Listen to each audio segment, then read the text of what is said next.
Bismillahirrahmanirrahim. Assalamualaikum warahmatullahi wabarakatuh. Waalaikumsalam warahmatullahi wabarakatuh. Alhamdulillahilladzi bini'matihi tatimmus sholihat. Asyhadu an la ilaha illallah wa asyhadu anna Muhammadar Rasulullah. Allahumma sholli ala Muhammad wa ala ali Muhammad.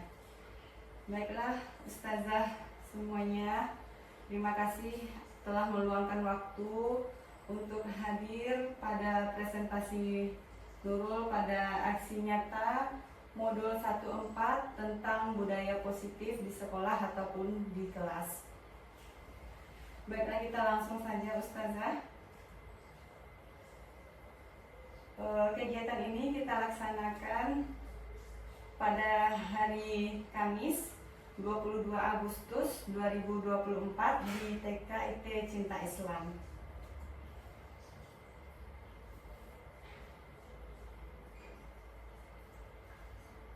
Yang pertama yaitu mengenai perubahan paradigma belajar. Di sini maksudnya yaitu adanya perubahan selama ini kita beranggapan bahwa murid yang kita ajar kita tuntut sesuai dengan keinginan kita.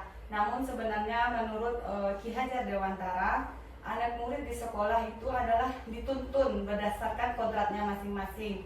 Seperti hadis Rasulullah juga mengatakan bahwa anak itu terlahir fitrah dan orang tuanya lah yang akan membimbingnya apakah dia akan menjadi Majusi, Kristen atau lainnya.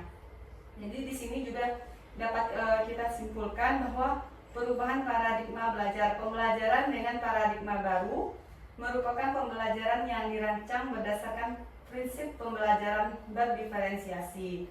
Maksudnya adalah pembelajaran yang sesuai dengan minat, sesuai dengan kemampuan dan tahapan perkembangan anak.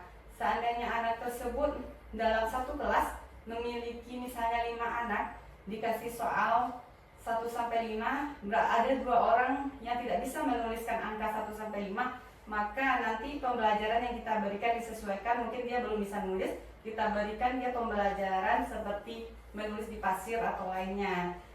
Dan kalau anaknya sudah bisa menulis angka 1-5, nanti kita kelompokkan di sebelah kanan misalnya, akan kita berikan pembelajaran yang langsung menulis. Begitulah maksudnya pembelajaran berdiferensiasi. Jadi pembelajaran yang kita siapkan sesuai dengan kebutuhan dan kemampuan anak tersebut. Pembelajaran berdiferensiasi ini akan bertujuan untuk menciptakannya murid yang berdasarkan profil pelajar Pancasila. Sama-sama kita ketahui ustazah semuanya bahwa profil pelajar Pancasila seperti yang diketahui itu yang pertama berkebinekaan global, bergotong royong, kreatif, bernalar kritis, mandiri, beriman dan bertakwa kepada Tuhan Yang Maha Esa dan berakhlak mulia. Pembelajaran paradigma baru atau kurikulum merdeka merupakan pembelajaran yang berorientasi pada penguatan kompetensi dan pengembangan karakter yang sesuai dengan dimensi profil Pancasila. Jadi yang kita tuju adalah yang pertama itu adalah perkembangan karakternya, bukan dilihat dari segi kognitifnya, namun di segi karakternya yang berdasarkan profil pelajar Pancasila. Seperti tadi bahwa anak-anak itu kita kenalkan dengan Tuhannya sesuai dengan profil Pancasila, bahwa beriman kepada Tuhan Yang Maha Esa, seperti kita mengajarkan mereka sholat setiap hari, mengajarkan doa-doa dan hadis sesuai dengan sunnah Rasulullah SAW.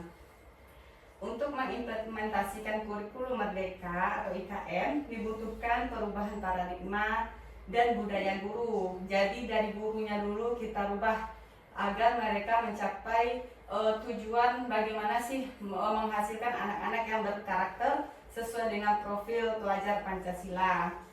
Oleh karena itu, keberhasilan implementasi kurikulum merdeka mensyaratkan perubahan mindset guru sebagai landasan awal atau utama. Karena roh utama dari IKM adalah memerdekakan siswa. berpusat pada siswa. Maksudnya memerdekakan siswa atau menghambakan siswa, yaitu guru membuat seluruh media pembelajaran ataupun kegiatan di sekolah sesuai dengan perkembangan anak tersebut. Jadi sesuai dengan yang disampaikan Ki Hajar Dewantara, bahwa guru itu ibarat petani. Kalau yang kita tanam itu jagung, ya kita tanamlah sesuai dengan bagaimana jagung itu bisa tumbuh. Bukan jagung kita tanam, namun yang kita inginkan apel. Sama juga dengan anak tersebut. Anak tersebut dengan memiliki kekurangan, kita paksakan dia untuk bisa dengan cara kita, maka itu merupakan hal yang salah. Karena tugas kita adalah menuntun mereka untuk bisa tumbuh sesuai dengan kodratnya masing-masing.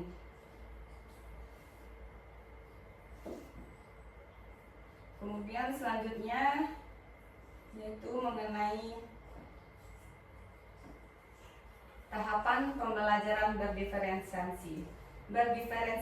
Jadi pada pembelajaran berdiferensiasi ini ada beberapa tahapan. Yang pertama, kita identifikasi dulu kebutuhan belajar murid. Seperti mungkin di minggu pertama, minggu kedua, kita masa MPLS, masa pengenalan sekolah, kita lihat di mana kelemahan anak, di mana kelebihannya atau kekuatannya. Misalnya anak di sini mungkin belum bisa berbicara dengan lancar atau istilahnya speech delay, maka kita coba untuk stimulus anak tersebut untuk bisa berbicara dengan lancar.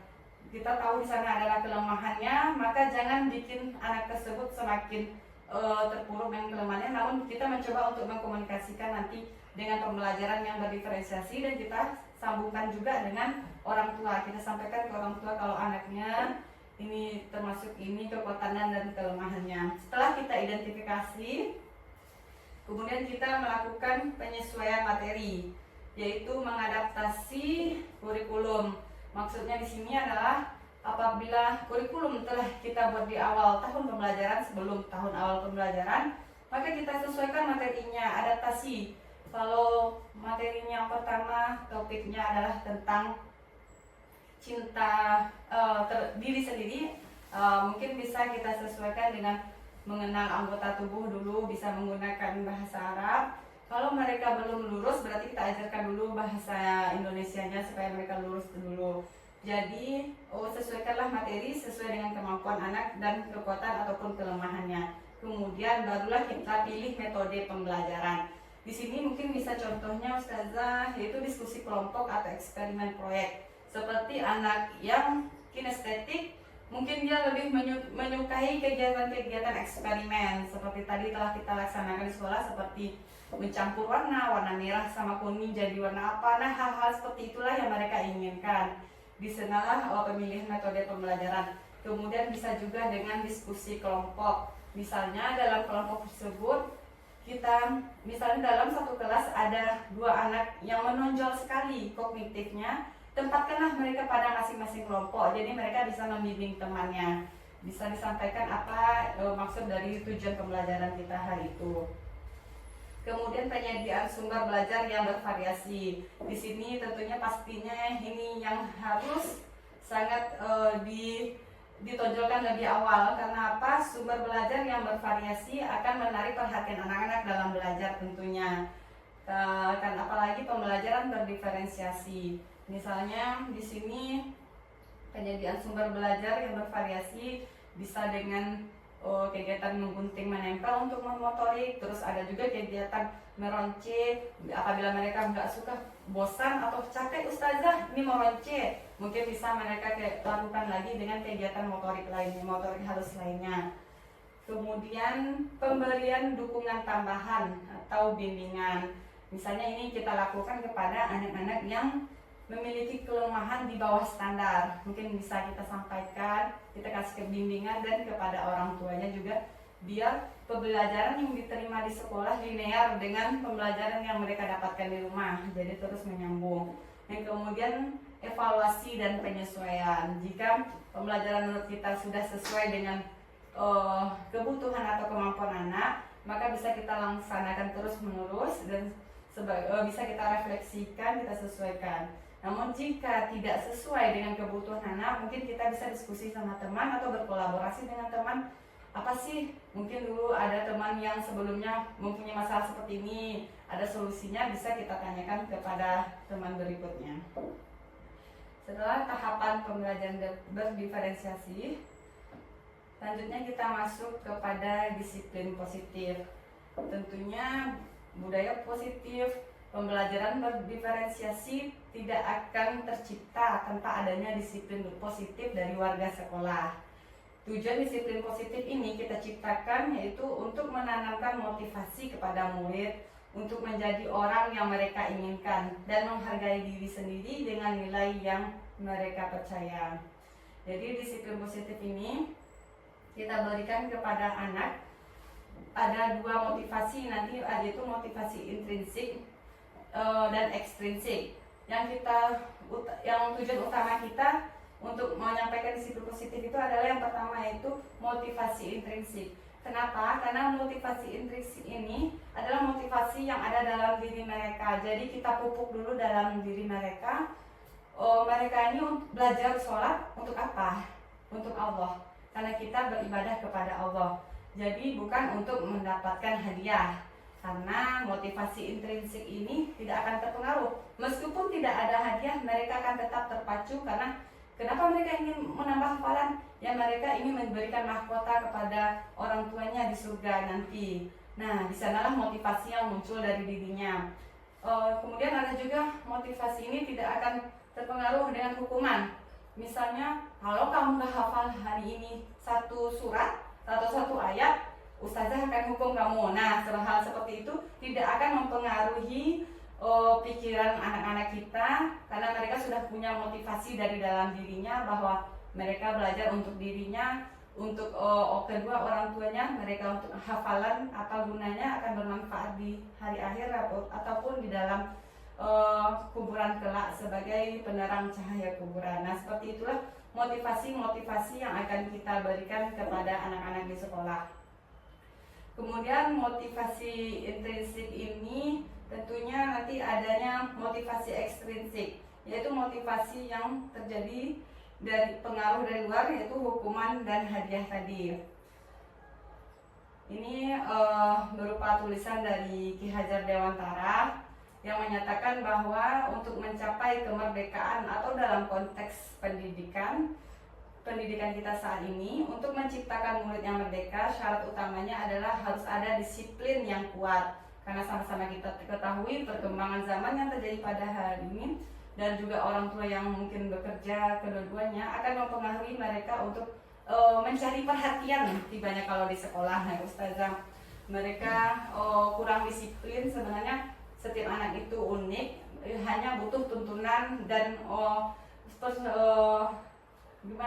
seperti tanaman tadi, butuh dipelihara mereka agar tumbuh dengan baik. Nah, seperti itulah yang akan kita berikan kepada anak. Kita ciptakan disiplin positif kepada mereka, tentunya yang dimulai dari gurunya tersebut sendiri. Guru akan memberikan contoh dan teladan kepada murid. Seandainya gurunya sering terlambat, berarti nanti muridnya beranggapan sebenarnya, oh, guru aja terlambat, kenapa harus kita cepat-cepat? Seperti itu. Jadi disiplin positiflah yang harus diperkuat di lingkungan sekolah, kemudian dilakukan pembiasaan kepada anak sehingga menjadi budaya pada sekolah tersebut. Disiplin yang dimaksud adalah disiplin diri yang memiliki motivasi internal, ya, seperti yang sudah disampaikan tadi. Kemudian definisi kata merdeka menurut Ki Hajar Dewantara yaitu merdeka iku jarwanya nuramu lepasin pangreh ning uga kuat kuasa aman diri piyangga. Itu maksudnya merdeka itu artinya tidak hanya terlepas dari perintah atau tetapi juga cakap buat pemerintah diri sendiri. Maksudnya anak-anak itu mau melakukan bukan karena perintah kita mereka baru berjalan, namun adanya dorongan dari sendiri untuk melakukan hal tersebut. Misalnya seperti kita menempatkan media-media di atas meja, apapun bentuk medianya, dorongan mereka sendirilah yang akan mengerjakannya, apa yang akan mereka kerjakan. Itulah yang dimaksud dengan tadi merdeka untuk memerintah diri sendiri. Kemudian disiplin, mengenali potensi diri, kepada tujuan yang mulia, yaitu adanya untuk bisa mengontrol diri, menguasai diri agar tercipta tujuan yang mulia. Kemudian kita sebagai guru tentunya kita memiliki tujuan agar mewujudkan murid yang memiliki disiplin positif sehingga mereka bisa berperilaku dengan mengacu pada kebajikan universal dan memiliki motivasi intrinsik. Disinilah maksudnya kebajikan universal, mungkin sama-sama setelah kita pelajari dan kita aplikasikan di sekolah, Ustazah. Misalnya adanya sebuah keyakinan kelas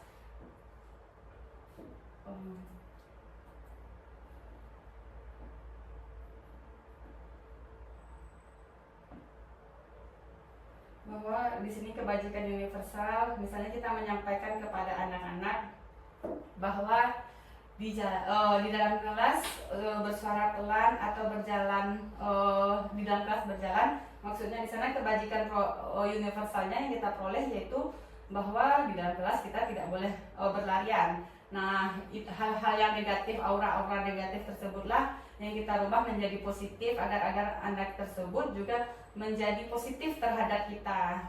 Begitulah maksudnya tadi kebajikan universal. Kemudian ada kebutuhan dasar manusia. Kebutuhan dasar manusia ini sama-sama kita ketahui ya Ustazah, bahwa adanya kebutuhan bertahan hidup, kebutuhan kasih sayang dan rasa diterima, kebutuhan penguasaan, kebutuhan kebebasan, dan kebutuhan kesenangan. Tidak hanya kepada anak-anak, pastinya kita merasakan bahwa kita butuh hidup, kita butuh rumah, butuh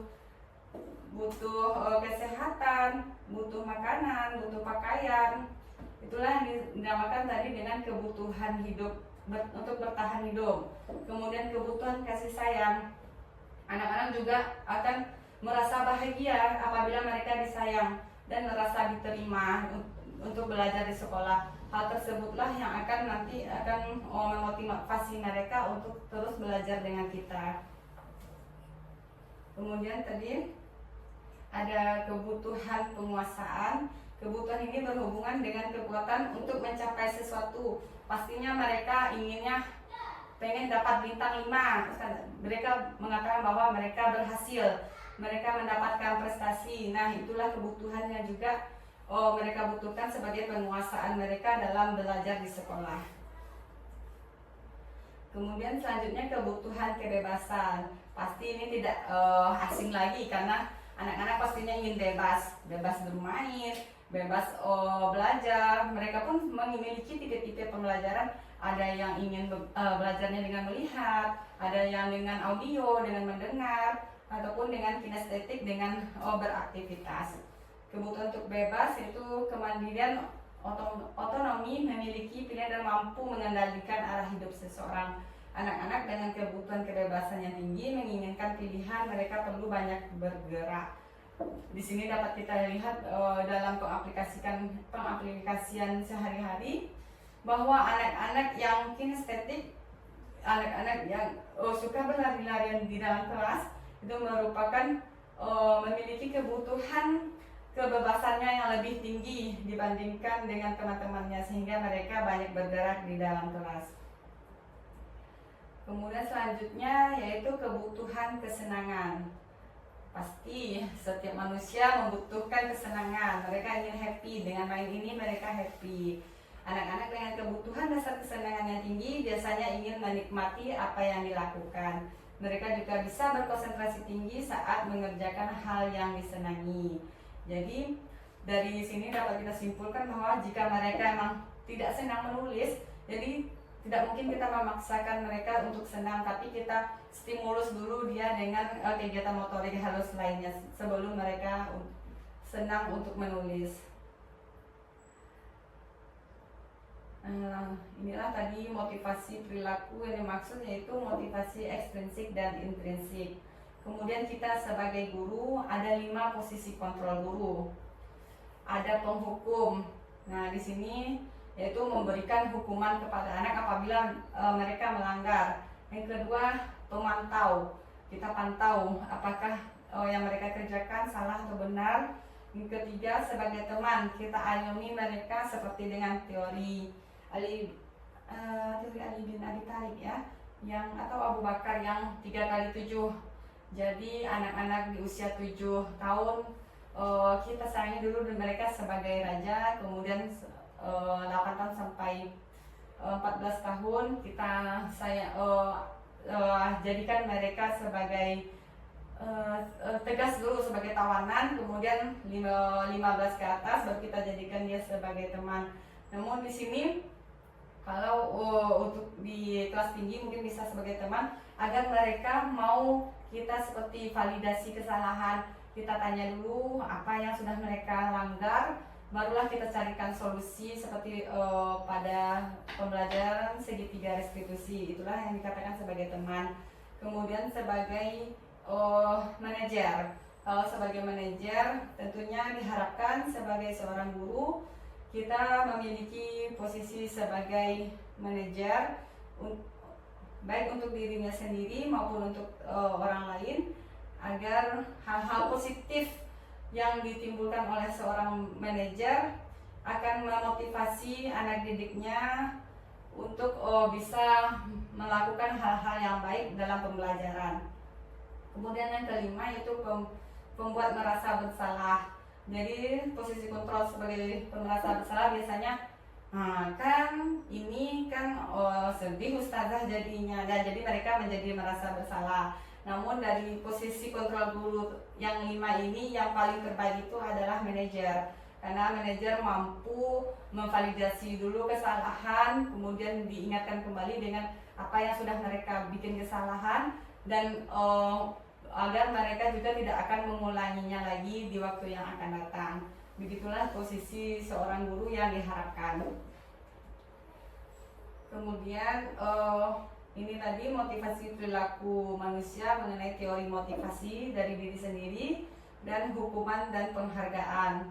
Seperti yang telah dijelaskan bahwa motivasi intrinsik dari dalam diri lebih utama dibandingkan dengan motivasi yang didapatkan dari luar, baik itu hukuman atau penghargaan. Karena mungkin kalau hanya sekedar melakukan agar tidak dihukum, mungkin tidak akan menjadi budaya hal-hal positif tersebut ya Ustazah. Jadi kita lakukanlah dengan motivasi dari diri kita sendiri. Kemudian adanya keyakinan sekolah atau kelas. Guru berperan dalam mewujudkan terbentuknya keyakinan sekolah dan kelas dengan adanya kesepakatan antara guru dan murid.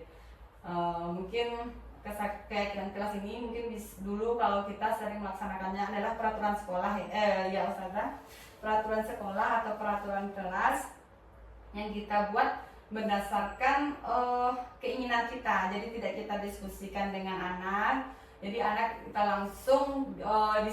langsung dituntut untuk mereka untuk melakukan peraturan ini. Namun untuk lebih baiknya bahwa di dalam sekolah atau kelas kita lakukan diskusi kecil dalam sebuah kelompok, baik itu guru maupun dengan anak. Kita bentuk keyakinan kelas seperti misalnya yang sudah kita sepakati bersama anak-anak.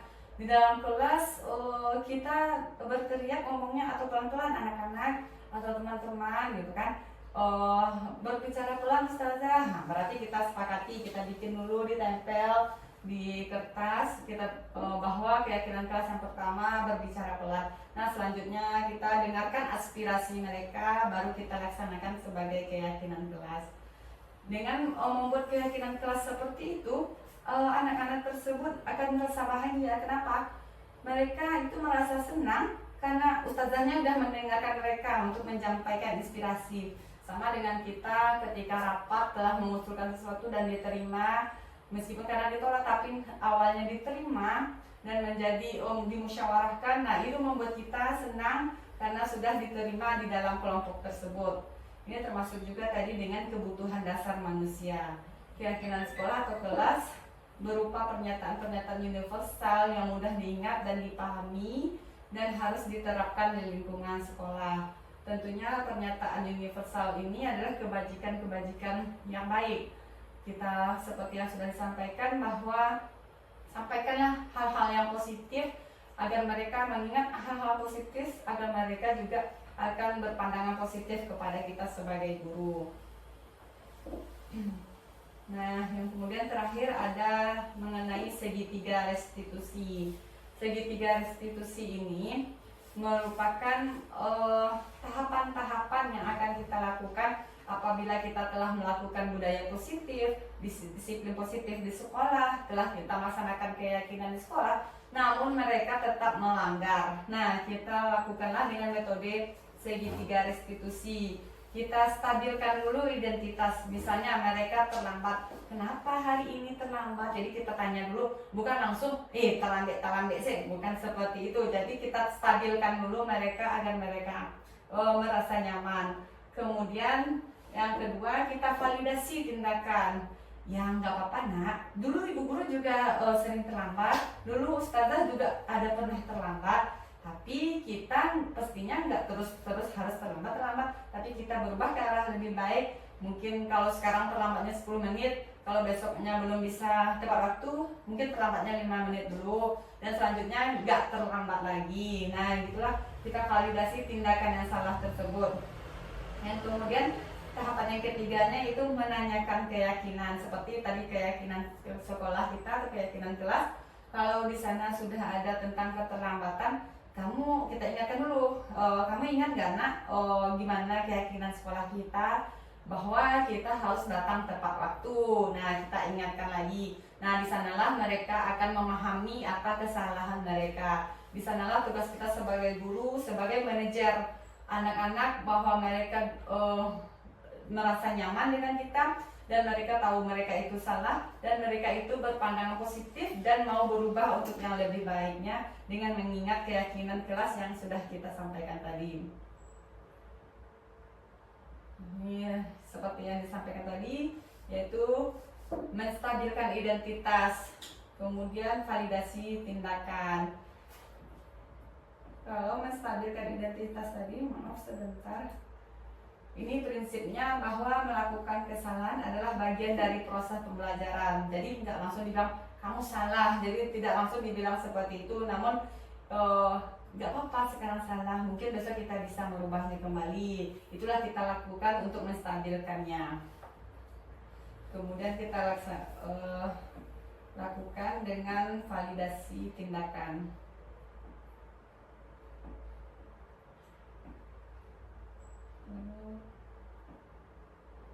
Validasi tindakan dilakukan berdasarkan prinsip bahwa setiap perilaku berupaya memenuhi sesuatu kebutuhan tertentu, sehingga guru atau orang tua akan bergeser dari pemikiran stimulus respon menjadi proaktif. Seperti yang disampaikan tadi, misalnya keterlambatan, gak apa-apa, mungkin besok-besoknya bisa lebih baik lagi.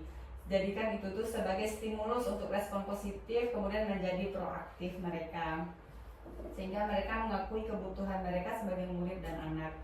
Kemudian selanjutnya yaitu menanyakan keyakinan. Kembali kita tanyakan apa saja sih keyakinan yang telah kita buat dan kita sepakati.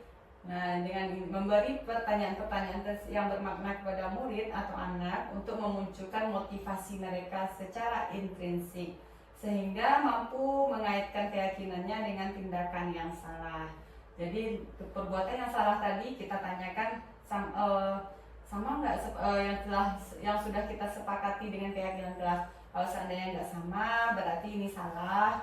Kita munculkan motivasi dari dirinya mereka untuk bisa lebih baik lagi ke depannya. Itulah tadi metode segitiga restitusi. Demikianlah materi yang sudah Nurul sampaikan, Nurul jabarkan mengenai budaya positif di modul 1.4, aksi nyata modul 1.4, budaya positif yang mencakup kepada adanya disiplin positif, adanya motivasi dalam diri manusia, adanya kebutuhan dasar manusia, adanya segitiga restitusi. Sekian dari Nurul Ustazah. Jika ada yang ingin ditanyakan atau yang masih menjanggal, atau ada masukan atau nasihat untuk kedepannya, mungkin sama-sama bisa kita bicarakan. Nah, bisa menjadi pembelajaran untuk kita kedepannya. Karena sesuai dengan filosofi Ki Hajar Dewantara, bahwa anak itu bukan dituntut namun dituntun sesuai kodratnya masing-masing. Baik Ustazah, jika ada yang ingin ditanyakan boleh silahkan Ustazah. Ustazah Dona dan Ustazah Dina. Silahkan cuplikan tadi mengenai apa yang sudah Nurul dapatkan pada pembelajaran budaya positif. Tentunya budaya positif ini tidak langsung instan jadi, pastinya harus kita lakukan pembiasaan dulu ya Ustazah. Seperti kita mengajarkan wudhu, pembiasaan yang baik, bagaimana wudhu yang baik sesuai metode Rasulullah SAW. Tidak mungkin mereka langsung bisa, karena apa yang mereka kerjakan di sekolah pasti kadang berbeda dengan yang di rumah. Maka lakukanlah pembiasaan-pembiasaan yang akan menjadi budaya positif di lingkungan sekolah. Bagaimana Ustaz? Apa yang Ustazah Nurul? Ana mau bertanya, yaitu tentang poin keyakinan kelas. Untuk poin keyakinan kelas, apakah guru membuatkan poin-poinnya terlebih dahulu baru diutarakan ke anak, atau langsung dari anak baru kita simpulkan? Kalau untuk keyakinan kelas, baik Ustazah, terima kasih atas pertanyaannya. Apakah keyakinan kelas ini guru dulu yang membuat poinnya baru disampaikan dan disepakati, atau dari anak-anak dulu baru kita sepakati? Nah, kalau untuk keyakinan kelas ini sebenarnya harus dari anak-anak dulu Ustazah. Jadi kalau di TK, kalau di SMA ya Ustazah, seperti ada kertas plano, jadi kita kasihkan kertas sama yang kecil-kecil itu, yang bisa ditempel warna-warni itu tuh, kita tempelkan di sana. Mereka tulis apa peraturan yang akan kita sepakati. Jadi mereka langsung menulis di sana, misalnya datang tepat waktu. Namun kalau karena kita di TK, mungkin kita menggunakan bahasa dengan anak-anak usia dini, jadi kita langsung tanyakan apa ya bagusnya kalau di kelas kita yang perlu kita lakukan gitu, biar kelas kita merasa nyaman. Biasanya nanti mereka akan mengeluarkan isi dari pikiran mereka, seperti Ustazah kadang juga nggak boleh ganggu teman Ustazah. Nah, jadi mereka biasanya kan bilang tidak boleh mengganggu teman Ustazah. Biasanya mereka bilang gitu. Kita rubahlah kalimat tersebut menjadi kalimat positif yang menimbulkan kebajikan universal yang positif. Yang maksudnya di sini yang tidak tadi kita ganti menjadi menyayangi teman. Nah, jadi aura-aura positif tersebut tetap dari mereka, usulan-usulan tersebut, tapi nanti poin-poinnya kita buat menjadi kebajikan universal begitu Ustazah. Dan nanti keyakinan kelas ini kita tempel di kelas masing-masing sehingga mereka bisa mengingat, atau kita bisa nih tadi yang anak-anak ngapain tadi, teman-teman berlari ya, nih keyakinan kelas kita nomor 2, coba lihat kalau anak TK harus punya simbol, karena mereka belum bisa membaca. Jadi taruhlah simbol terlebih dahulu, baru nanti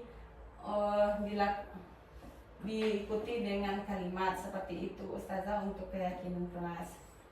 Di sini tadi juga sudah ada di keyakinan kelas. Nah, seperti ini Ustazah, mungkin kertasnya nih. Jadi setelah dilakukan diskusi sama anak-anak, kita rubahlah menjadi kalimat-kalimat yang positif dan diikuti dengan simbol-simbol agar mereka paham. Kadang mereka juga dengan melihat simbol pasti biasanya langsung connect, seperti itu Ustazah. Baik Ustazah Dona, Ustazah Rena. Ya, afwan. Baik Ustazah, apa masih ada yang ingin ditanyakan mengenai budaya positif ini? Mungkin nanti bisa kita, tentunya perlu kerjasama antara satu guru dengan guru lain untuk berkolaborasi menciptakan budaya positif. Karena pastinya tentunya kalau ada dalam satu lingkungan sekolah yang parasit, misalnya contohnya dia sering datang terlambat atau berpakaian tidak rapi, tidak sesuai sunnah, pasti itu akan menjadi bumerang bagi anak-anak.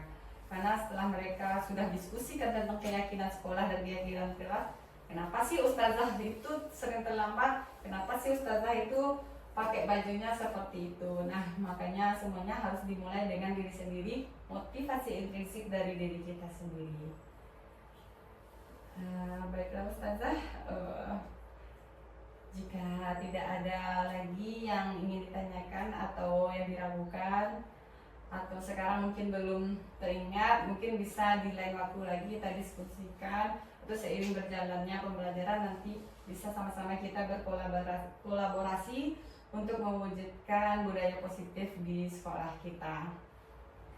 Baiklah, sekian dari Ana ustazah.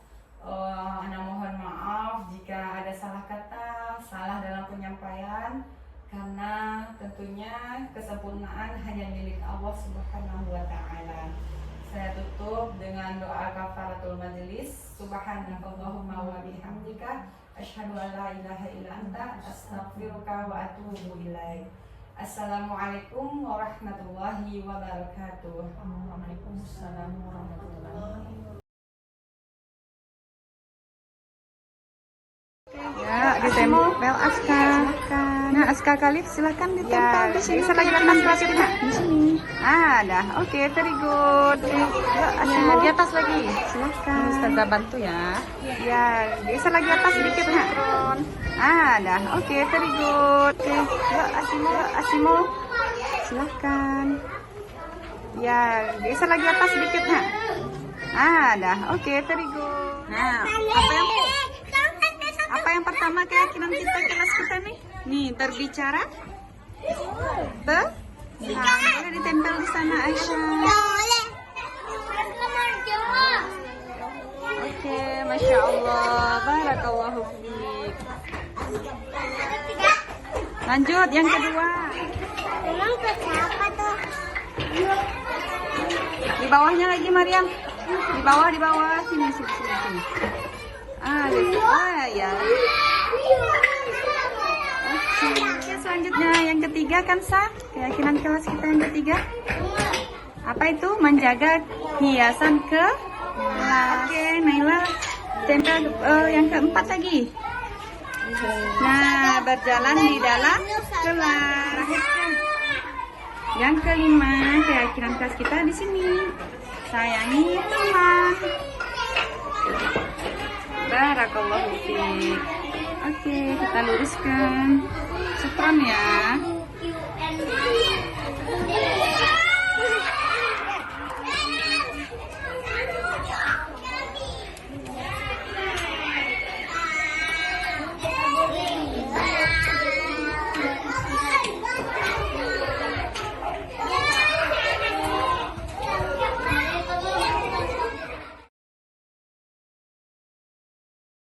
Duduk anak soleh dan soleha, tangan diangkat, dilipat seperti di bawah.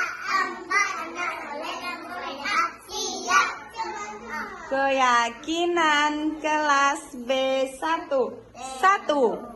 Berbicara pelan. 2. Berjalan di dalam kelas. 3. Makan makanan sendiri. 4. Menjaga hiasan kelas. 5. Sayangi teman. Ada berapa tadi keyakinan kelas kita, teman-teman? 5. Masya Allah, very good. Keep silent. Konsentrasi.